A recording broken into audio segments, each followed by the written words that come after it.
Sila mga kauropot. Nagluluto ang asawa ko. Sa wakas, dumating ng asawa ko. Galing sa San Pablo. Ayan. Nakabili ng, hindi raw to binili, inutang. Nakabili ng adobo. Nag-aadobo siya. Dito pa magluluto para maniwala kayo. Yan, ang lutuan namin. Yan. Kahoy. Ayan. Nakulo yung niluluto namin adobo. Sa wakas, makakatikim din ng adobo.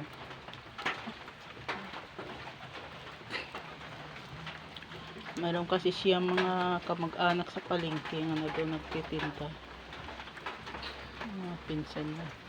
Minsan nakakapangutang siya. Pag walang pera.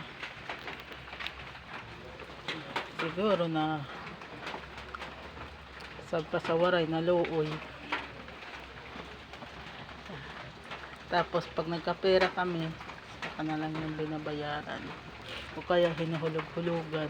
Pwede naman dito. Pwede naman yun dito.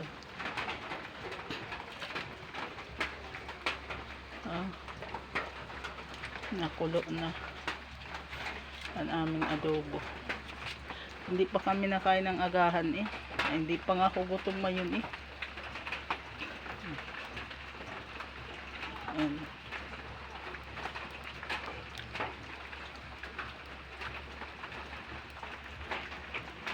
Sige mga kauropod, kayo yata'y kumain na.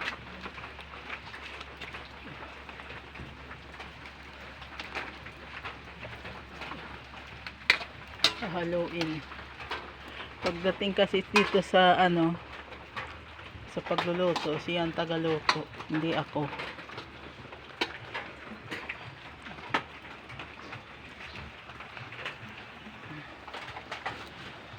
Ang panggatong namin dito ay palapa ng niyog. Magandang panggatong.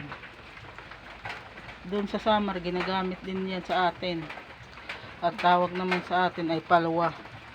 Palwa sanlubi.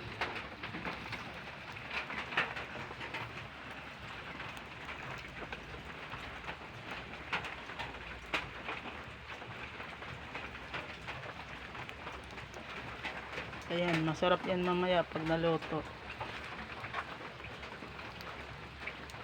Mag-subscribe kayo sa akin channel ha, at mag-like naman kayo. Kung nanonood kayo, mag-like kayo at mag-comment.